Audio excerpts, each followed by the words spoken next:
Resiko membiarkan gigi berlubang. Nah, ada beberapa resiko yang akan kita terima kalau membiarkan gigi berlubang. Yang pertama, abses. Nah, abses itu adalah pembekakan atau infeksi yang terjadi pada gigi yang tidak dirawat. Nah, abses itu juga bisa berkembang menjadi lebih besar lagi atau pembengkakannya menjadi lebih besar lagi. Nah, itu gambarannya biasanya kadang pipi menjadi lebih besar atau membengkak. Nah, itu bisa jadi karena gigi yang tidak dirawat dengan baik. Nah, gigi itu juga terhubung dengan badan kita melalui pembuluh darah. Jadi kalau kita tidak merawat gigi kita dengan baik, kuman-kuman yang ada di gigi kita tuh bisa berpindah tempat ke area yang lain melalui pembuluh darah. Dan akhirnya menimbulkan masalah-masalah di tempat yang lain. Jadi yang kedua di sini bisa terjadi di jantung. Jadi kalau kuman itu berpindah dari gigi melalui pembuluh darah ke jantung, itu hanya jadi masalah waktu sampai akhirnya jantungnya bermasalah. Kadang kita tidak merasakan efeknya secara langsung, tapi lama-lama itu baru akan menimbulkan efek samping. Tapi tidak hanya jantung nih, dia juga bisa berpindah ke area yang lain seperti otak dan organ yang lain. Kalau sampai berpindah ke otak, itu akhirnya menyumbat di pembuluh darah otak sehingga bisa menyebabkan stroke. Nah, jadi banyak hal-hal yang bisa terjadi karena kita tidak merawat gigi kita dengan baik. Sehingga kuman menumpuk menjadi banyak dan menimbulkan masalah di beberapa tempat. Bisa juga terjadi di gusi. Jadi gusi kita yang tadinya sehat, warnanya pink, tidak bengkak. Itu karena kuman dari gigi yang tidak dirawat, dia lama-lama pindah dari gigi, pindah ke gusi. Sehingga gusinya menjadi merah, membesar, meradang. Bahkan yang paling parah dia akan mudah sekali berdarah.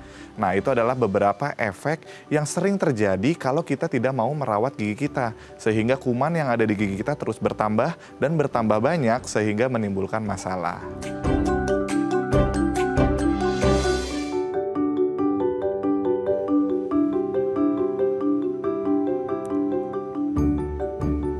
Halo pemirsa, apa kabar Anda hari ini? Senang sekali saya Raden Wardias dapat kembali menemani Anda dalam sebuah program talk show inspiratif. Ini dia Bincang Sehati. Pemirsa, setiap orang pasti ingin memiliki gigi yang sehat, gigi yang kuat, tanpa ada berbagai macam permasalahan gangguan kesehatan di gigi.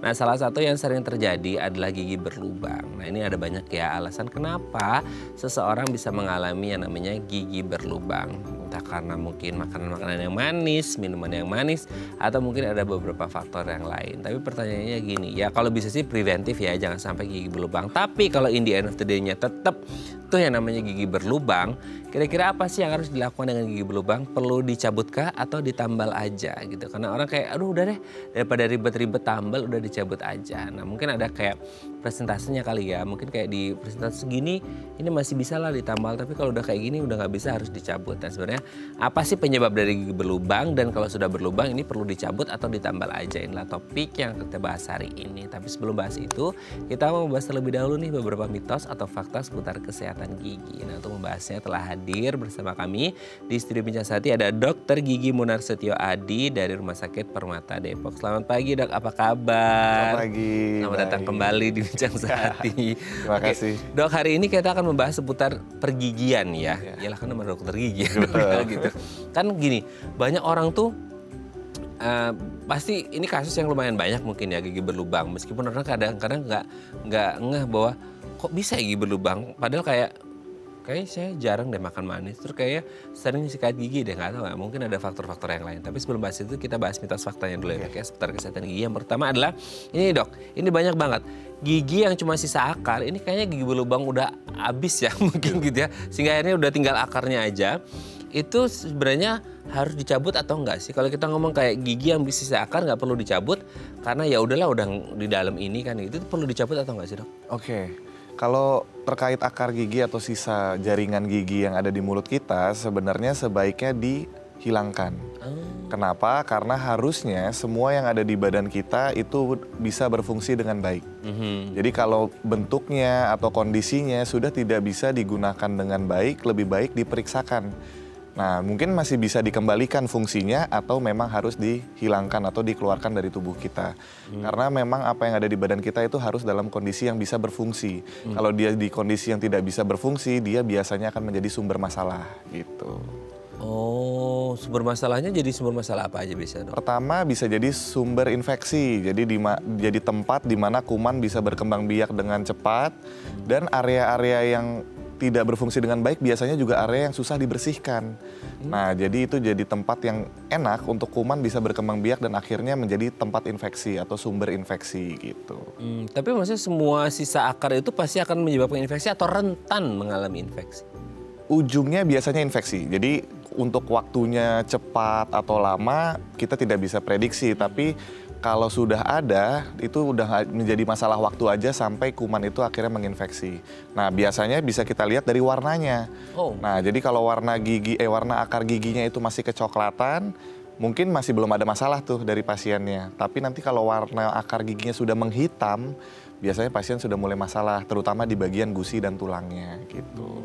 Tapi biasanya ketika ada sisa akar gigi itu tuh, maksudnya si orang ini ada keluhan apa nggak sih dok dalam makan? Semisal ya, orang lagi ngunyah gitu, mungkin makanannya agak keras sedikit, dia bisa menimbulkan kayak ngilu kayak atau apa, atau bisa jadi beda orang beda rasa atau gimana? Betul, beda orang bisa beda keluhan. Jadi ada aja orang yang tidak punya keluhan dengan akar giginya. Tapi nanti beberapa tahun kemudian pada saat dia datang ke kita, itu ternyata gusinya sudah bengkak. Nah, pada saat kita telusuri, pembengkakannya ternyata sumbernya dari akar gigi yang tidak dirawat tadi atau yang tidak dicabut tadi. Nah, jadi memang jadi masalah waktu aja. Ada yang tidak menyebabkan pembengkakan atau belum, tapi sudah merasakan sakit. Nah, jadi memang tiap orang mempunyai respon yang berbeda-beda. Gitu. Intinya kalau ada sesuatu yang tidak berfungsi dengan baik ya dihilangkan aja ya. Akan dianjurkan untuk dieliminasi. Betul. Daripada nanti menyebabkan masalah-masalah yang betul. Oke, kita lanjut yang kedua ya. Sakit gigi itu bisa disembuhin cuma dengan minum obat pereda nyeri. Ini kan sebagai fast solution ya, solusi cepat. Betul. Karena banyak orang yang mungkin pain tolerance-nya itu rendah banget sehingga akhirnya kayak ngerasa sakit gigi itu kayak ini kayak doomsday, kayak udah hari kayak apa, kayak sakitnya itu luar biasa. Sampai ada lagunya ya dok ya, lebih baik sakit, bukan ya, gitu ya. Itu kan kalau kita ngomongin kayak sakit gigi itu, terus pereda nyeri itu efektif nggak sih dok atau gimana? Oke, jadi kalau di mitos atau faktanya sebenarnya udah pasti mitos. Jadi kita akan bedakan masalah gigi dengan rasa sakit. Jadi rasa sakit itu kan sebenarnya respon. Jadi kalau ibarat mobil dia seperti alarm. Nah, kalau mau di mobil itu terjadi sesuatu, responnya tuh ada di alarm. Alarmnya akan berbunyi yang bertujuan untuk memberi identifikasi ke kita ya kalau terjadi sesuatu dengan mobilnya. Rasa sakit juga sama. Itu seperti alarm untuk kita untuk bisa mengetahui terjadi sesuatu yang tidak benar di bagian tertentu. Nah, jadi rasa sakit tidak hanya di gigi, di bagian yang lain pun artinya kita harus concern ada sesuatu yang nggak beres di area tersebut gitu. Jadi penggunaan obat anti rasa sakit itu sebenarnya kan karena kita nggak tahan nih dengan rasa sakitnya sehingga mungkin mengganggu aktivitas, tidak bisa beristirahat. Nah, jadi aktivitas kita terganggu. Nah, anti rasa sakit ini sebenarnya digunakan supaya kita bisa tetap beraktivitas, tapi tidak memiliki dampak sama sekali terhadap masalahnya. Gitu. Jadi kalau misalnya orang terganggu karena alarmnya berisik. Nah, kalau alarmnya dicabut, kejadian pencuriannya jadi tidak diketahui karena alarmnya sudah tidak ada. Nah, begitu juga dengan obat anti rasa sakit. Kalau pasien atau orang tersebut terbiasa menggunakan obat anti rasa sakit, jadi nanti pasien nggak aware kalau ternyata giginya terjadi kerusakan atau permasalahan. Itu dia. Terjadi perburukan dan mereka nggak sadar ya gitu. Betul. Itu kan hanya sementara aja. Tapi biasanya kalau kayak ya untuk yang pernah sakit gigi itu pasti nggak enak banget gitu ya dok ya. Nah itu ketika minum obat pereda nyeri itu sebenarnya apa sih dok yang ditekan sehingga akhirnya orang tuh ngerasa kayak kok kayak udah sembuh ya. Jadi kayak camouflage bahwa sebenarnya kan nggak sembuh ya. Gimana, kenapa sih dok? Itu jadi respon obat itu sebenarnya mengakali badan kita. Badan kita kan pasti punya sistem. Betul. Nah, bagaimana mekanisme sistem rasa sakit itu yang akhirnya diintervensi atau diganggu oleh obat tersebut. Nah, begitu obat itu sudah bekerja dan mengganggu sistem rasa sakit yang ada, akhirnya rasa sakit itu tidak bisa dirasakan. Nah, itulah yang membuat kita akhirnya tidak merasakan sakit lagi. Tapi kan kerja obat itu ada waktunya. Di saat kerja paruh waktu obatnya sudah habis, sistemnya akan berjalan lagi. Sehingga rasa sakitnya akan muncul lagi. Nah, itu yang membuat akhirnya pasien jadinya tergantung dengan obat tersebut gitu. Yang sebenarnya ternyata masalahnya belum diselesaikan sama sekali, makanya rasa sakitnya akan muncul kembali gitu. Berarti tidak ada penyembuhan sama sekali di situ ya? Terutama di gigi ya. Karena kalau di kondisi badan secara umum, daya tahan tubuh itu punya peran yang sangat besar. Misalnya penyakit flu dan lain-lain, mungkin ada yang dengan obat sembuh, ada yang tidak dengan obat pun dia tetap sembuh. Tapi kalau gigi kasusnya beda. Kalau gigi memang intervensinya perlu dari luar, perlu penanganan dokter kalau di kasus-kasus gigi atau gusi. Nah itu dia. Jadi mungkin sesekali untuk urgent boleh lah ya, tapi abis itu harus diobati ke dokter gigi untuk penanganan jangka panjangnya ya. Betul. Itu kan cuma periodik sementara aja. Betul. Oke, kita lanjut yang ketiga ya dok ya. Gigi bungsu tuh harus selalu dicabut. Nah ini dia, ini dilema banyak orang karena kayak, waduh dok sebelum kejadian itu datang gitu ya. Yang sangat menyakitkan menurut beberapa orang sampai orang pikirnya harus dioperasi dan lain sebagainya. Udah deh muncul cabut aja. Sebenarnya harus dicabut kah atau kayak ada fungsinya juga kok si gigi bungsu ini tuh gimana dok? Oke, kalau untuk gigi bungsu sebenarnya memang agak unik. Dia agak berbeda dengan gigi-gigi yang lain. Kenapa? Karena kalau gigi yang lain untuk manusia pasti bisa tumbuh. Nah, tapi di kasus gigi bungsu untuk beberapa orang punya masalah pada saat dia tumbuh, ya kan? Nah, jadi kalau pertanyaannya kapan dia harus dilakukan tindakan gitu ya, atau dilakukan penanganan, kita indikatornya hanya dengan dari rasa sakit. Dari gejalanya? Ya, betul. Dari keluhan pasien. Jadi mau kondisinya miring, mau kondisinya tidur, kalau pasien tidak memiliki keluhan sama sekali, kita bisa bilang nggak apa-apa. Tapi even kondisinya bagus, tapi pasien ini mengeluhkan sesuatu. Dok, gigi saya ini yang belakang sakit, sampai menyebar ke belakang kuping, sampai saya sakit kepala, sakit leher. Nah itu mau nggak mau, sebagus apapun atau sebaik apapun gambarannya, mau nggak mau kita akan intervensi untuk pencabutan atau berikan suggestion atau anjuran untuk dicabut. Karena kalau gigi bungsu, even giginya sudah tidak ada pun, manusia tetap bisa hidup dengan nyaman dengan 2 gigi geraham yang ada. Gitu. Jadi gigi bungsunya nggak perlu sampai tumbuh, nggak perlu. Gitu. Tapi gini dok, ini mungkin pertanyaan banyak orang ya. Itu kenapa sih gigi bungsu itu selalu problematik bagi banyak orang? Maksudnya kayak dia itu sakitnya gara-gara menekan karena ibarat kata itu nyelempet gitu ya? Atau memang karena faktor yang lain sih atau gimana? Betul. Jadi konsep dasarnya kenapa gigi bungsu itu bisa menimbulkan keluhan, memang ruangan yang tidak cukup. Jadi kan kita akan melihat perbandingan antara ukuran gigi dengan ukuran rahang. Nah seringkali kombinasinya nggak pas. Rahangnya terlalu sempit, ukuran giginya juga besar. Nah itu biasanya persilangan dari orang tua juga, genetiknya gitu ya. Tapi yang paling sering adalah bisa juga karena pertumbuhan rahangnya nggak maksimal. Jadi sewaktu kecil kurang di-trigger atau dipancing dengan makanan-makanan yang dituntut untuk mengunyah. Sehingga rangsangan terhadap pertumbuhan rahangnya tidak maksimal.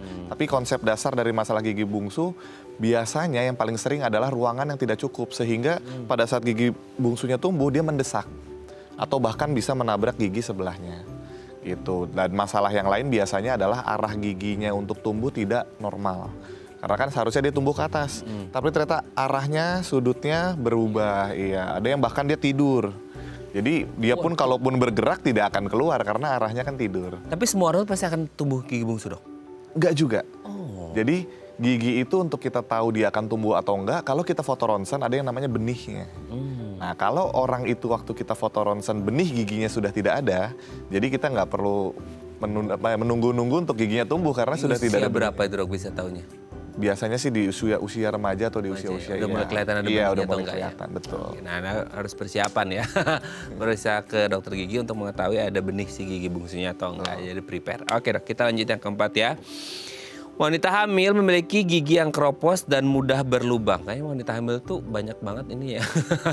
Hal-hal ya. dari pantangan lah ini dan lain sebagainya. Nah kalau gigi pada ibu hamil gimana nih dok? Oke, kalau terkait giginya sendiri sebenarnya nggak terlalu ada masalah yang signifikan terhadap ibu hamil selama konsumsi makanannya bagus, kemudian perawatannya juga bagus, sebelum kehamilan diperiksakan, jadi semua kondisi bagus, tidak ada lubang, tidak ada masalah. Kemudian selama kehamilan juga rutin untuk check up. Jadi biasanya ibu hamil kalau masalah di gigi nggak terlalu banyak, yang sering tuh justru di gusi. Nah, karena ada masalah ketidakseimbangan hormonal biasanya pada saat proses kehamilan. Nah, itu yang sering menimbulkan, oh gusinya lebih rentan untuk bengkak. Nah, itu yang sering terjadi biasanya. Jadi nanti si ibunya kan, aduh kok saya gusinya bengkak, periksa ke dokter. Oh, tapi ini pembengkakannya memang seasonal, jadi hanya selama masa kehamilan. Jadi begitu sudah melahirkan, hormonnya sudah mulai seimbang lagi, dia akan hilang sendiri. Itu biasanya kalau ibu hamil itu soalnya unik sih ya, kayak kita nggak bisa pukul rata bahwa semua ibu hamil itu begini-begitu gitu. Itu kalau masalah emang yang sudah pernah ada riwayat gangguan hormonal, bisa jadi gusinya juga terganggu ya. Tapi ada juga nggak sih maksudnya kayak yang giginya juga ikutan keganggu juga, maksudnya entah jadi sensitif lah dan lain sebagainya gitu. Tapi case-nya nggak terlalu banyak. Jadi biasanya masalah gigi yang terjadi pada ibu hamil itu karena waktu saat dia sebelum hamil giginya juga sudah bermasalah biasanya. Jadi terbawa gitu dan kebetulan rasa sakitnya mengganggu pada saat di masa kehamilan gitu. Oke, jadi bawaan sebelum hamil. Betul. Ya. Oke, jadi bukan hamilnya disalahin ya. Betul. Gitu ya. Karena selama ini kayak kita ngeliat kok ibu hamil banyak. Ya, itu sebenarnya bawaan sebelum hamil gitu ya. Yes. Oke, kita lihat yang terakhir. Sikat gigi lebih dari 2 kali merusak gigi. Waduh, gimana ya dok? Sikat gigi itu sebenarnya idealnya berapa kali atau gimana dok? Maksudnya ada tekniknya kah atau gimana lah supaya kan kita pengennya gigi kita sehat tapi gigi kita sehat dengan sikat gigi tapi mungkin ada sikat gigi yang salah kah? Salah tekniknya, salah apa gerakannya atau gimana? Oke, nah untuk gosok gigi sendiri sebenarnya secara internasional juga yang diakui adalah 2 kali sehari. Nah 2 kali sehari itu sudah cukup dan sangat maksimal untuk menjaga kebersihan. Nah cuma yang penting dari 2 kali ini adalah waktunya. Itu. Nah jangan kalau 2 kalinya ternyata selisih cuma 2 jam ya nggak efektif. Tapi 2 kali itu biasanya di pagi hari setelah sarapan, kemudian di malam hari persis sebelum tidur. Jadi pinginnya itu manusia tidur dengan kondisi mulut yang bersih. Nah itu yang ditujukan dari 2 kali sikat gigi. Nah tapi kan banyak di Indonesia itu biasanya sikat gigi pada saat mandi. Iya. Nah, jadi kan manusia mandi 2 kali nih yang paling sering ya, mandi pagi dan mandi malam gitu ya. Iya betul. Nah, cuma biasanya masih ada aktivitas setelah mandi nih. Betul, makan besar. Malam betul. Atau ngemil yang betul, manis-manis. ternyata ada nih jadwal tiket bioskopnya setelah mandi. Iya. Nah, jadi kan pasti ada makan sesuatu gitu ya. Sehingga akhirnya mulutnya kotor lagi. Nah, terus kalau setelah melakukan aktivitas makan atau minuman yang punya gula dan lain-lain itu langsung tidur, kondisi orang itu akan tidur dengan kondisi kotor. Dan ada sisa makanan, kita bilang begitu ya. Nah, makanya 2 kali itu penting sebelum tidur. Karena mau aktivitasnya makan berapa banyak, kalau sebelum tidur dia gosok gigi, harusnya bisa tidur dengan kondisi mulut yang bersih. Jadi 2 kali pun cukup. Dan kalau sudah terbiasa setiap mandi sikat gigi, ya udah tambahin lagi 1. Sebelum tidur gosok gigi lagi gitu. Jadi 3 kali masih oke. Nah yang bermasalah adalah kadang orang yang punya masalah psikologi. Dia nggak nyaman atau merasa mulut dia selalu kotor atau selalu bau. Nah itu jadinya dia punya kebiasaan gosok gigi banyak sekali. Nah itu sebelum aktivitas ini dia gosok gigi, setelah aktivitas ini dia gosok gigi. Akhirnya 1 hari dia bisa gosok gigi 5 kali gitu misalnya, 6 kali gitu. Ledes itu gigi ya. Iya, karena kan pada dasarnya kita menggosok ya, ada gaya gesek yang diberikan ke area gigi. Belum lagi kalau ternyata sikat gigi yang dipakai bulunya kasar, sehingga gaya geseknya makin besar. Nah gigi itu walaupun keras, kalau digesek terus menerus dan tiap hari bertahun-tahun, pasti akan ada kerusakan lapisan giginya. Nah itu yang kita mau cegah sebenarnya. Makanya 2 kali saja sudah cukup. 3 kali masih oke. Tapi kalau lebih dari 4-5 kali itu sudah tidak dianjurkan biasanya. Niatnya pengen sehat malah bisa urusannya panjang ya dok. Betul. Oke, terima kasih dok sudah terjawab mitos fakta. Nanti kita lanjut ngomongin gigi berlubang ini dicabut atau tambal ya dok ya di segmen selanjutnya. Oke pemirsa, kami akan kembali saat lagi. Tetap bersama kami di Bincang Sehati.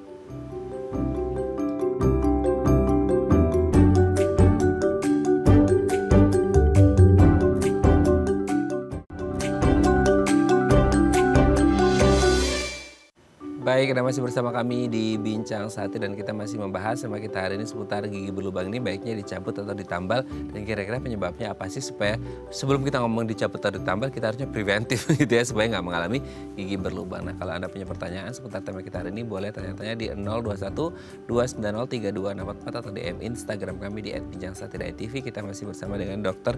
Munarsetyo Adi, dokter gigi dari Rumah Sakit Permata Depok. Oke dok, gigi berlubang. Selama ini kan kita tahu, kayaknya ya kalau nggak salah itu satu bagian terkuat di tubuh kita kan email gigi ya gitu. Betul. Tapi kenapa bisa berlubang ya dok ya? Itu giginya tuh bisa berlubang itu kenapa sekeras itu dan sekuat itu tapi kok gigi bisa berlubang? Nah kondisi gigi berlubang itu sebenarnya kondisi yang seperti apa sih? Oke, jadi kalau mau membahas proses gigi berlubang itu kita akan bagi jadi 2. Oh 2. Bisa terjadi patologis atau dikarenakan kuman atau bisa juga bukan karena kuman. Misalnya benturan. Nah, kalau ada trauma benturan giginya pecah, kalau pasiennya datang kan kita anggap itu gigi berlubang. Tapi ternyata tidak ada perbedaan warna yang diakibatkan oleh kuman. Jadi kita anggap itu biasanya mekanik. Nah, biasanya kita akan identifikasi dari pasiennya. Ini habis jatuh atau terbentur sesuatu enggak gitu. Nah, tapi kalau ternyata di lubang giginya itu ada perubahan warna, Nah ini kita akan tanya, udah berapa lama giginya berlubang, habit makannya gimana, bersihin sikat giginya gimana, rutin gak check up ke dokter. Nah itu biasanya kita akan asumsikan disebabkan oleh kuman. Nah yang sering salah, bahasanya salah kaprah gitu ya, adalah kita nih sering nyalahin kumannya. Padahal sebenarnya kuman itu sudah ada di mulut kita dari awal.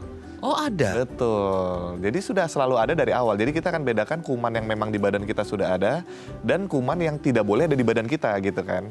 Misalnya kalau kuman yang tidak boleh ada di badan kita, kalau kita makan itu bisa langsung membuat reaksi, perutnya nggak enak, kemudian diare dan lain-lain. Tapi kalau kuman yang ada di badan kita, itu baru menjadi masalah kalau tidak seimbang atau jumlahnya menjadi sangat banyak.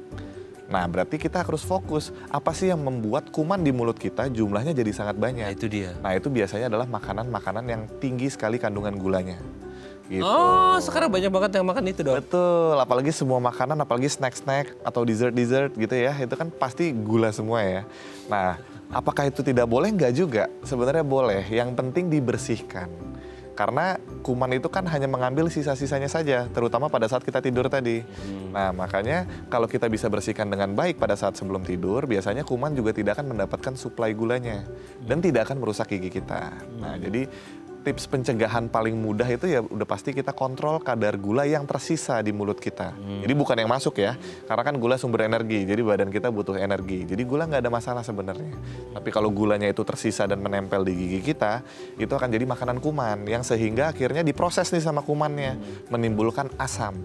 Nah, gigi kita itu keras sekali. Jadi kalau misalnya ada korban kecelakaan pesawat misalnya, itu kan ekstrim, bahkan sampai terbakar gitu.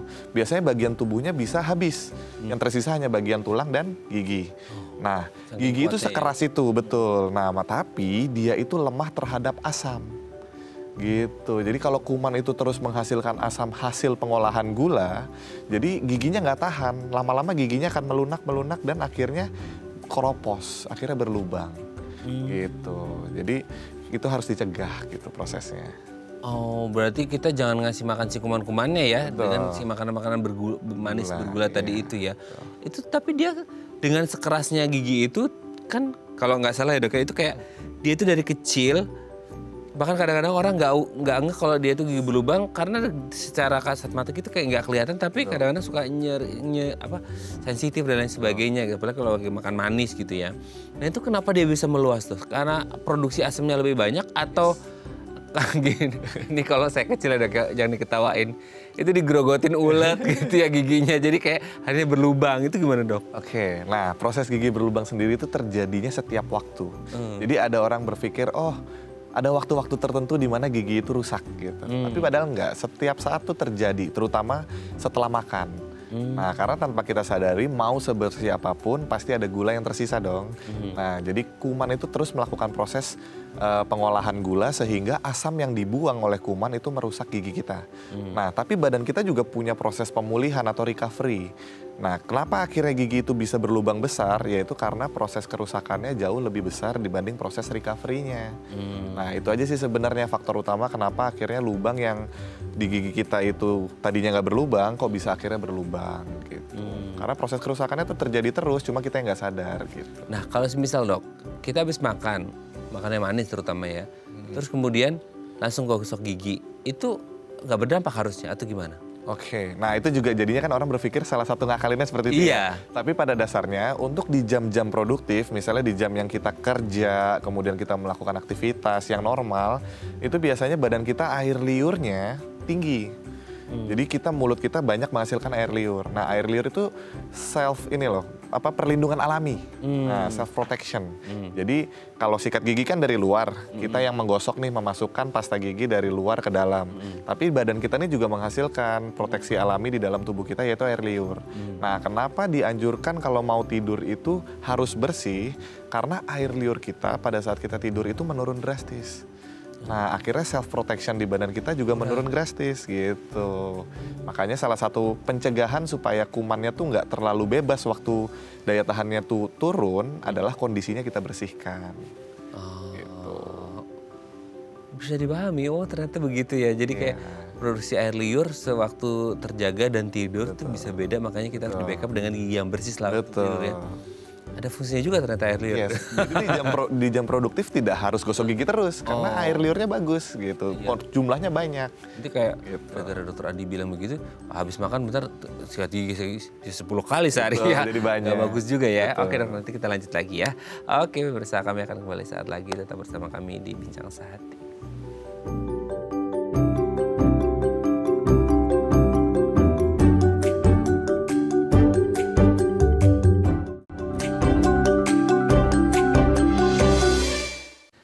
Baik, karena masih bersama kami di Bincang Sehati dan kita masih membahas sama kita hari ini seputar gigi berlubang. Ini perlu dicabut, ditambal atau diapain gitu ya. Tapi sebelum itu juga kita harus membahas tindakan preventifnya, jangan sampai gigi kita berlubang. Nah, kalau ada pertanyaan seputar gigi berlubang boleh tanya-tanya di 021 290 3264 atau di Instagram kami di @bincangSehati.tv. Kita masih bersama dengan Dr. Gigi Munarsetio Adi dari Rumah Sakit Permata Depok. Oke dok, dari beberapa gigi yang jenis gigi di dalam mulut kita, itu ada nggak sih dok? Kayak kok rata-rata itu gigi yang berlubang itu pasti yang gede gitu ya, yang di dalam gitu ya. Yang di depan kayaknya nggak tahu sih dok, maksudnya dokter gigi ada pernah case nggak? Kalau kita kan rata-rata pasti yang gigi yang dalam nih, yang dimana ada ceruknya gitu ya dok ya. Sehingga kayak mungkin orang kepikiran, oh apa gara-gara ceruknya jadi kayak ketinggalan sisa makanan, jadi akhirnya terbentuk asam dan lain sebagainya. Atau bisa jadi ada kok pernah juga dokter gigi menemukan kasus yang tidak di dalam gitu. Ya kita kan sebagai awam nggak ngerti, tapi kalau dokter gigi pasti tahu gitu ya, gimana tuh dok? Ya, jadi biasanya kalau di dunia pendidikannya itu pasti kan kita akan terus mencari ya, menggali sesuatu. Nah jadi biasanya pasti akan dicari nih prevalensi atau kemungkinan mana yang lebih besar terjadi kerusakan giginya. Memang benar, paling besar pasti di area gigi bagian belakang, bukan di area depan. Kenapa? Tapi bukan karena bentuk atau apanya. Bentuk memang ada satu faktor hal, tapi bukan yang paling utama. Tapi faktor yang paling utama sebenarnya gigi depan itu lebih mudah dibersihkan. Pertama kita bisa lihat langsung. Kalau di cermin kan area gigi depan semua terlihat dengan baik. Tapi kalau pembersihan di gigi bagian belakang itu biasanya kita pakai feeling. Yaudah kita gosok. Walaupun ada kaca nih, tapi seringkali kan kita nggak terlalu aware ya. Betul, karena area belakang kan lebih gelap juga kan. Jadi kita gosok, kita pakai feeling. Kemudian oh kira-kira udah deh gitu. Nah kalau di depan kan kita bisa fokus dan kadang kita ngaca kan sambil ngelihat giginya, oh udah bersih belum nih, putih nggak nih gitu kan. Nah itu sebenarnya faktor yang lumayan besar terhadap kontribusinya di gigi berlubang tadi. Nah sama kemudian gigi belakang itu fungsinya untuk mengunyah. Jadi kerjanya memang paling penting di dalam proses pengunyahan. Kalau gigi depan itu sebenarnya untuk membuat ukuran makanannya menjadi bisa dikunyah. Karena kan misalnya kita makan buah pisang, nggak mungkin pisangnya langsung masuk secara utuh. Pasti kita gigit dulu pakai gigi depan kan, supaya ukurannya pas untuk dikunyah. Nah kalau sudah dipotong dan ukurannya sudah pas di mulut kita, baru dikunyah di gigi bagian belakang. Nah proses pengunyahan itulah yang akhirnya banyak sisa-sisa makanan tertinggal atau tersisa gitu di situ, yang akhirnya menjadi penyebab gigi berlubang tadi. Gitu. Nah, ini dok, gigi berlubang itu bisa nggak sih dok dengan kan kondisi di dalam itu gigi yang rentan kan nggak cuma satu dok, ada beberapa. Satu, saya nggak bisa kepikiran, satu aja udah sakit. Bisa nggak sih itu terjadi di beberapa gigi dok? Oh sangat bisa. Sangat bisa. Menemukan kasus banyak. Iya, banyak. Kasus gigi berlubang lebih dari satu gigi itu banyak sekali. Oh gitu. Itu biasanya gini, kan kadang gini ya dok ya, orang tuh ada yang kayak ngeluh, kayaknya nggak berlubang tapi makan pedes, makan manis aja kayak ngilu. Itu juga cikal bakal gigi berlubang nggak sih dok? Betul. Oh, bukan hanya gara-gara sensitif ya, tapi bisa jadi berlubang ya? Iya, jadi itu biasanya tanda yang akhirnya kita pakai untuk indikator. Nah, begitu kita tahu ada pasien ngilu atau ada keluhan setiap makan ini, makan itu, kita akan cek langsung ke giginya. Nah, nanti kita akan bedakannya di situ. Kalau ternyata giginya kita temukan dia berlubang, kita akan jelaskan, oh gigi ini ngilu karena ini berlubang loh gitu. Tapi kalau ternyata giginya sehat, tidak ada lubang, tidak ada apa, nah baru kita tes lagi nih, oh ternyata giginya sensitif gitu. Jadi yang membedakan gigi normal yang sensitif dengan gigi yang memang berlubang ya biasanya kayak gitu. Dari keluhan, kemudian kita cek ke giginya langsung ada lubangnya atau enggak. Oke. Nah, semisal kalau ada katakanlah satu atau lebih dari satu gigi berlubang, bisa jadi kayak dia prosesnya beda nggak sih dok? Maksudnya kayak yang ini tuh udah mulai duluan udah agak parah, ini baru mau mulai gitu-gitu. Betul, itu betul. Jadi nggak berarti semua gigi yang berlubang semua reaksinya sama, nggak. Tiap gigi punya reaksinya masing-masing. Ada yang memang dia sudah parah, ada yang dia baru mulai. Nah itu nanti penanganannya pun juga berbeda-beda. Berarti bukan nular ya dok ya? Iya bukan. Enggak gini, orang tuh banyak kayak, loh ini ini lubang satu, ini lubang lagi menular. Maksudnya kumannya pindah ke sebelah atau memang ini kuman sendiri di gigi ini gitu? Ya bukan biasanya. Jadi biasanya misalnya gini, gigi yang paling belakang berlubang duluan. Ya. Nah biasanya kita mengindikasikan kalau oh ternyata dia tuh susah banget bersihin yang paling belakangnya. Sehingga rusaknya dimulai lebih awal. Nah nanti dia mulai maju nih ke gigi depannya juga berlubang. Oh berarti memang pada saat itu kualitas pembersihan giginya tidak begitu baik. Nah kita akan cek lagi kondisi seperti apa. Tapi sebenarnya bukan karena kumannya pindah atau apa. Karena tadi seperti di awal kita cerita, kuman itu udah ada dari awal di mulut kita. Jadi dia nggak perlu pindah-pindah, memang potensi gigi berlubang tuh sudah ada. Gitu. Tinggal kitanya mencegah dengan cara pembersihannya tadi. Gitu. Sambil mau tanya dong dok, kuman itu ngapain sih dok di dalam mulut kita, emang ada fungsinya atau gimana? Oh, kalau fungsinya pasti ada. Pertama dia juga bisa membantu proses pencernaan makanan. Karena kan makanan itu selain mekanik juga ada yang chemicalnya dengan enzim dan lain-lain. Jadi kuman itu juga punya fungsi di badan kita dengan jumlah-jumlah tertentu. Nah, kayak seperti penduduk lah. Kadang penduduk kalau jumlahnya pas dengan ukuran kotanya, itu biasanya tidak terjadi masalah macam-macam. Tapi kadang kalau penduduk sudah terlalu ramai atau di mall gitu ya, orangnya sudah sangat ramai, nah biasanya udah mulai panas, mulai pengap, terus mulai berdesak-desakan gitu. Karena ternyata populasinya berlebihan gitu. Oke. Dengan kondisi seperti itu, bisa nggak sih kalau kita semisal mau periksain sebelum akhirnya kejadian, kan prosesnya pasti lama ya dok, kayak gigi berlubang itu. Kayak kita kan ada jadwal kayak MCU setahun sekali. Bisa nggak sih ketahuan bahwa ini nanti akan ada cikal bakal giginya bakal berlubang, itu bisa nggak sih? Itu bisa. Jadi tanda-tanda gigi berlubang itu sangat bisa dikenali. Makanya penting sekali untuk melakukan check up. Terutama untuk di 6 bulan sekali atau 1 tahun sekali minimal. Jadi kita sudah bisa info ke pasien dan pasien juga udah bisa aware di awal. Jadi pada saat dia ada keluhan, dia udah tahu sumbernya dari mana. Jadi dia udah tahu juga penanganannya bagaimana gitu. Oke. Itu selalu gini nggak sih dok? Maksudnya kayak ada hal yang khas banget gitu diawali ketika sebelum akhirnya mereka MCU gitu ya, periksa bahwa ini khas, ngilu kayak sensitif kayak makan yang manis atau segala macam, itu pasti khas nggak sih ketika ini bakal menuju ke sana gitu? Bahkan sebelum tanda-tanda yang dirasakan pasien itu sudah ada tanda-tanda yang bisa dilihat dokter. Terutama perubahan warna. Perubahan warna ya? Jadi kalau kita sering lihat di gigi tuh atasnya ada bintik-bintik hitam atau bintik-bintik kecoklatan tua gitu ya. Itu kita udah indikasi, oh ternyata udah mulai ada akumulasi kuman di sana. Nah biasanya belum sakit. Karena even giginya belum tentu rusak gitu, tapi perubahan warnanya sudah terlihat. Nah biasanya kita udah jadi penanda nih, yaudah boleh deh nggak diapa-apain dulu, kita coba evaluasi 6 bulan sampai 1 tahun ke depan, apakah si warna tadi akan berubah menjadi kerusakan. Nah nanti kalau ternyata dari warna tadi berubah jadi kerusakan kecil pada giginya, ya kita anggap proses kerusakannya terus terjadi. Makanya kita akan lakukan intervensi gitu, atau dengan ditambal. Tapi kalau ternyata pas kunjungan berikutnya, oh enggak nih cuma warnanya nggak berubah begitu-begitu aja. Berarti pasiennya atau orang ini bisa menjaga kebersihan dan kualitas giginya dengan baik. Jadi kita akan biarkan saja gitu. Karena nggak selalu harus ada tindakan kan. Nah gitu. itu dia, jadi sesuai dengan kondisi pasien masing-masing. Oke, nanti kita lanjut lagi dok ya di segmen selanjutnya. Oke pemirsa, kami akan kembali saat lagi, tetap bersama kami di Bincang Saat ini.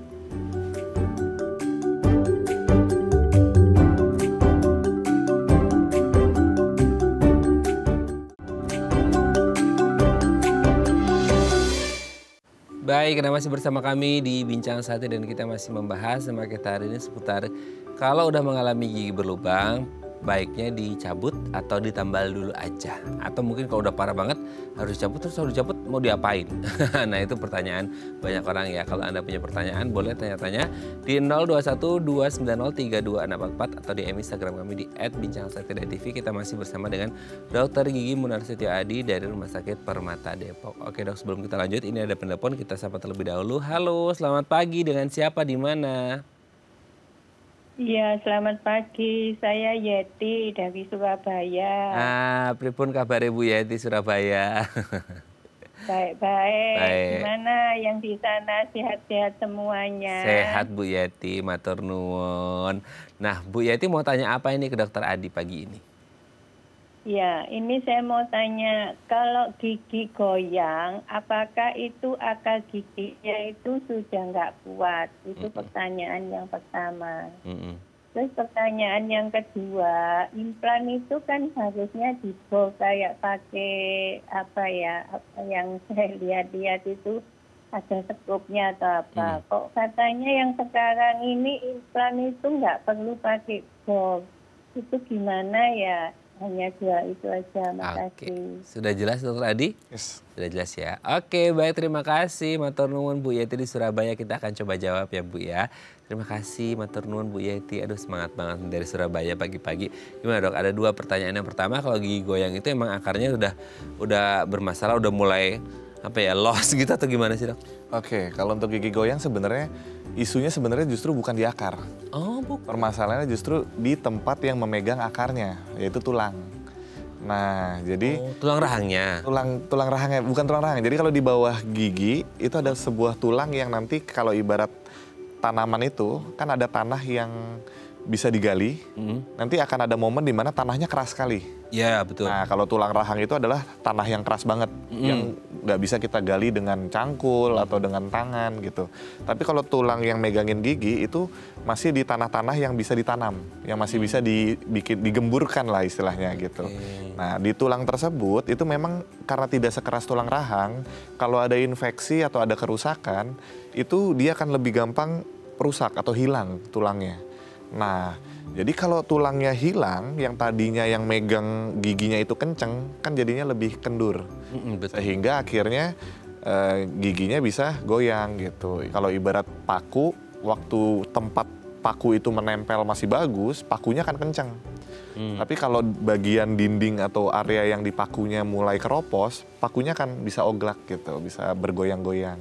Nah, gigi juga sama. Jadi jarang isunya ada di akar, justru isunya ada di tulang yang megang akar itu sendiri yang terjadi bermasalahan, sehingga akarnya jadi kendor, bisa goyang gitu. Berarti akarnya itu tidak bisa menembus si rahangnya ya Dok ya? Jauh, masih jauh. Masih jauh ya? Masih jauh, Oke. iya. Jadi memang apa ya, bantalannya si Betul. akarnya itu yang bermasalah, si tulang tadi itu tulang ya? tadi, betul. Oke, itu semoga bisa menjawab pertanyaan Bu Yeti yang pertama ya. Yang kedua terkait implan gigi Dok. Kalau dulu kan pertanyaannya, lu kayaknya harus dibor ya Dok ya, ada skrupnya dan lain sebagainya, kan serem ya kayak dalam gigi dibor itu serem. Sekarang katanya nggak perlu lagi atau gimana tuh Dok? Nah, sebenarnya untuk update sampai implan yang nggak perlu dibor, itu justru sebenarnya agak berbeda dari konsep implan itu sendiri. Jadi implan itu kenapa akhirnya dibuat, itu tujuannya supaya salah satu opsi recovery atau restorasi yang kita punya itu rasanya seperti gigi asli. Nah, jadi sebenarnya adanya sekrup yang ditaruh di dalam rahang itu ada fungsinya. Karena Untuk tulang tadi ya Bu? betul, itu justru ada fungsinya. Tuh fungsinya adalah supaya badan kita masih berpikir akar giginya masih ada. Gitu. Karena kan kalau restorasi atau pembuatan gigi palsu misalnya, itu kan cuma giginya aja. Iya. Yang menempel di gusi gitu ya. Di atasnya aja. Betul. Ya. Nah, tulang tidak merasakan nih mana akar giginya, kok nggak ada. Nah, nanti respon dari badan kalau dia merasa akar giginya sudah tidak ada, tulangnya akan menyusut. Gitu. Karena badan kita tuh seperti saya cerita tuh selalu beradaptasi. Kalau dia tidak ada fungsinya, dia akan mengecil. Tulang juga sama. Oh, udah nggak ada nih akar giginya, mungkin udah nggak dipakai kali giginya gitu kan. Akhirnya tulangnya menyusut. Sehingga lama-lama si tulangnya itu akan pendek. Nah, fungsi dari implan kan nanti kan disekrup, kemudian sekrupnya menancap di tulang. Ya. Nah, tulang masih merasakan, oh ada nih ternyata akar giginya, Iya. padahal udah beda gitu, ternyata artificial, ternyata sekrup yang ditaruh di dalam tulang. Nah, sehingga tujuannya tulang itu jadi tidak gampang turun, karena dia masih merasa masih ada akar giginya. Nah, itu konsep dari implan. Jadi biasanya implan itu justru paling bagus karena rasanya seperti masih ada gigi aslinya. Jadi tidak ada perubahan respon di badan. Gitu. Tapi kalau penggunaan implan yang tanpa sekrup tadi justru sebenarnya sudah ada juga beberapa restorasi yang memang tidak menggunakan sekrup di dalam tulang gitu, tidak harus sampai ke implan. Tapi implan sendiri tujuan awalnya adalah membuat gigi itu berfungsi seperti gigi asli. Jadi biasanya pasti akan disekrup di bagian tulangnya. Pasti akan disekrup bagian tulangnya. Tapi beda, maksudnya kalau tahanannya Jauh lebih kuat yang disekrup, ya? betul. Oke. Karena rasanya akan seperti gigi asli. Oke. Terkait sama kayak umur atau orang ada komorbid tertentu mungkin karena kalau dia diabetes gitu dok. Betul. Ya non bor aja gitu tuh gimana? Betul. Jadi implan itu kan juga case-nya sulit ya, maksudnya tidak seperti perawatan yang lain gitu. Jadi memang indikasinya itu banyak.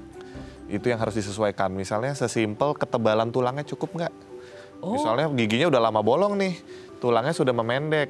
Nah itu akan dihitung, kalau ketebalannya tidak cukup ya tidak akan dipaksakan untuk implan. Karena dia tidak bisa menahan implannya dengan baik. Gitu. Nanti juga ada banyak faktor yang lain gitu. Oke ya, semoga ini bisa menjawab pertanyaan Bu Yeti yang ada di Surabaya. Jadi case by case ya Bu ya, untuk pasien-pasien tertentu mungkin yang pilih bor atau yang non bor seperti itu. Nah kalau kita kembali lagi ke topik tadi kita dok, seputar dicabut atau ditambal. Sebenarnya di titik mana sih orang kepikiran ini harus dicabut atau ditambal gitu, sebelum akhirnya dapat solusinya gitu. Oke, jadi kalau sampai batas mana untuk tindakannya itu nanti kita bagi jadi 3. Jadi di gigi itu kita akan bedain case-nya sudah kena pembuluh darah atau belum. Aduh. Kalau sudah kena pembuluh darah gigi sudah tidak bisa ditambal lagi. Tapi kalau belum itu bisa dengan tambal aja udah cukup. Dan kalau penambalan itu kan biasanya 1 hari selesai. 1 hari selesai, masalahnya juga langsung selesai. Tapi kalau sudah kena pembuluh darah berarti kuman sudah ada yang masuk ke sana. Nah, kita kan mata kita ini nggak bisa membedakan kuman tuh ada di mana, kita nggak bisa. Jadi kalau memang sudah punya potensi kuman masuk, kita nggak akan ambil pusing, kita akan rawat dulu pembuluh darahnya. Jadi biasanya kan dilakukan perawatan syaraf. Nah itu opsi perawatan yang kedua. Jadi kalau lubangnya sudah cukup besar sampai ke pembuluh darah, biasanya akan ada perawatan syaraf dulu. Nah kalau syarafnya sudah dirawat, pembuluh darahnya udah steril, udah bersih, baru ditambah lagi gitu, baru direstorasi. Nah, kalau perawatan syaraf sudah tidak memungkinkan, baru akhirnya kita ambil opsi dicabut. Dicabut gitu. Ya. Oke, nanti kita ngomongin lagi setelah dicabut mau diapain ya? Kan nggak mungkin tumbuh gigi baru nih kalau udah tua gitu ya. Jadi kita bahas di segmen selanjutnya dok ya. Oke, pemirsa kami akan kembali saat lagi, tetap bersama kami di Bincang Sehati.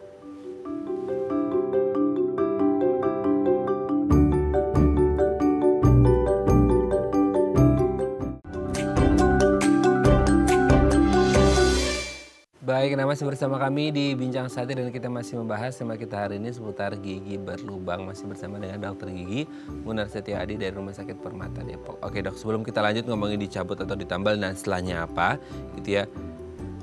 The worst skenario-nya, skenario terburuk dari, kan banyak ya mungkin orang-orang tuh yang giginya berlubang tapi nggak tahu ya karena denial atau apa gitu ya. Sehingga nggak apa-apa kok dong, nggak ada masalah apa-apa, udah bertahun-tahun gitu kan.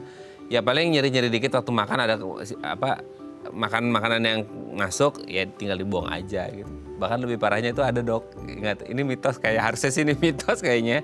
Orang masukin kalau lagi nyeri itu masukin kayak apa pasta gigi gitu dong. Bahan-bahan tertentu gitu ya. Bahan-bahan tertentu sehingga kayak meredakan nyerinya dan lain sebagainya. Nah kalau ada orang gigi berlubang dalam waktu yang lama nggak diapa-apain, itu hal terburuk apa yang bisa terjadi? Oke, nah jadi kita ini kan melihat badan holistik ya. Jadi badan itu saling terkoneksi satu sama lain. Nah salah satu jalur yang mengkoneksikan organ satu dengan organ yang lain itu pembuluh darah. Nah jadi kalau gigi itu berlubang dan akhirnya pembuluh darahnya terbuka, kuman akan masuk ke pembuluh darah. Nah di pembuluh darah gigi itu sebenarnya area yang sangat nyaman untuk kuman berkembang biak. Karena kan sebenarnya ukuran pembuluh darahnya sangat kecil kalau di gigi ya. Karena kan giginya sendiri udah kecil. Berarti pembuluh darahnya akan sangat kecil gitu ya. Nah jadi kuman akan sangat nyaman. Dia dapat nutrisi dari darahnya banyak, bisa berkembang biak. Nanti kalau sudah berkembang biaknya banyak, dia akan lari nih keluar, mencari jalur pembuluh darah ini kemana gitu kan. Nah jadi dia bisa keluar dari gigi dan akhirnya berputar di badan kita. Nah, sedangkan pembuluh darah itu endingnya atau perputarannya akan lari ke jantung. Nah, itu juga banyak kalau yang akhirnya orangnya sehat, gaya hidupnya bagus, makanannya baik, olahraga rutin, tidur nggak pernah begadang. Tapi di usia-usia tertentu tiba-tiba serangan jantung. Nah, itu juga nggak jauh-jauh. Ternyata pas ditelusuri, pas dilihat, oh ternyata bagian giginya banyak sekali gigi yang berlubang dan sudah tidak dirawat. Nah itu juga ada korelasi, walaupun tidak langsung dan sangat cepat itu enggak juga. Tapi lama-kelamaan menjadi faktor yang memperberat dan akhirnya memicu resiko terjadinya serangan jantung. Nah itu bisa jadi salah satu hal yang mengerikan lah buat kita ya. Karena kan kita jadinya tidak sadar apa yang terjadi dan tiba-tiba ada serangan gitu. Sampai sedahsyat itu ya, berarti tingkat mortalitasnya bisa tinggi kalau akhirnya nyebar kemana-mana dan tidak tertangani. Bukan dari gigi berlubangnya sih, cuma dari gigi berlubang dia mulai masalahnya dari pembuluh darah dan lain sebagainya gitu. Bisa juga kalau gigi yang terinfeksi itu akan menimbulkan yang namanya abses. Abses. Ya, atau adanya nanah di area gigi tersebut. Nah, kalau tidak dirawat dalam hitungan waktu absesnya akan terus bertambah besar. Kenapa? Karena yaitu suplai kumannya terus ada, daya tahan tubuh terus menjaga gitu ya, sehingga terbentuk absesnya makin besar makin besar. Nah, kalau di regio gigi yang bawah itu kan ada jalur pernapasan, ada tenggorokan di sana. Nah, kalau akhirnya si nanah itu bengkaknya sudah sangat besar, bisa nanti sampai menekan area pernapasan. Susah napas. Betul, sehingga mengganggu jalur napas. Nah, itu juga akhirnya membuat orang bisa sampai meninggal karena ada gangguan pada pernapasannya gitu. Nah, itu kan juga lumayan mengerikan. Iya, betul. Prosesnya bisa cepat ya, Dok? Iya, ada yang cepat, ada yang lumayan makan waktu gitu. Aduh, serem banget. Dari gigi berlubang ya, Dok ya, itu kayak bisa hubungannya sama nyawa ya. Oke, sekarang kalau udah ini gigi berlubang ya udah, Dok, harus diapain nih supaya tidak terjadi hal-hal tadi abses dan lain sebagainya. Untuk cabut dan tambal itu opsi yang boleh dipilih atau sama pasien atau nggak bisa? Ini tergantung kondisi, Dok. Betul. Jadi kalau treatment itu kita pasti berdasarkan kondisi gitu. Jadi kita biasanya akan suggest best optionnya gitu. Perawatan apa yang memang terbaik yang bisa diterima oleh pasien. Tapi balik lagi pilihan pasti tetap di pasien. Nah, cuma kalau mau kita omongin urutannya, paling bagus sebenarnya preventif. Nah, preventif itu bisa dengan berkunjung ke dokter secara rutin sehingga tanda-tanda awal bisa dikenali. Kemudian berusaha menjaga kebersihan mulutnya dengan baik. Nah, itu udah hal yang paling simpel. Dengan itu dilakukan secara rutin aja, harusnya itu bisa mencegah banyak hal-hal yang besar. Nah, tapi kalau ternyata hal preventifnya belum bisa dikerjakan dengan baik, kita akan masuk ke tahap kuratif atau tahap intervensi. Jadi pas kita lihat, oh giginya udah berlubang, tapi belum kena pembuluh darah. Kita akan suggest, oke ini ditambal aja Bu. Kalau ditambal, dia akan kembali seperti semula lagi dan rasa sakitnya akan hilang. Nah, tapi kalau ternyata lubangnya sudah sangat besar, kita akan suggest perawatan syaraf dulu Ibu, baru kita bisa tambal. Karena kalau ditambal saja, nanti kuman di dalam pembuluh darah tetap berkembang biak dan kalau jumlahnya sudah banyak akan menimbulkan sakit. Jadi sama aja tambelan yang kita buat hampir tidak ada gunanya gitu karena tidak mencegah perkembangan biak si kuman. Makanya alternatif yang ditawarkan adalah kita rawat dulu syarafnya supaya kumannya bersih dari pembuluh darah, baru kita tutup gitu. Nah, langsung asal tutup ya? Langsung asal tutup, betul. Oh gitu. Iya. Saya pikir tuh datang ke dokter dia mau tambah tutup aja langsung. Betul.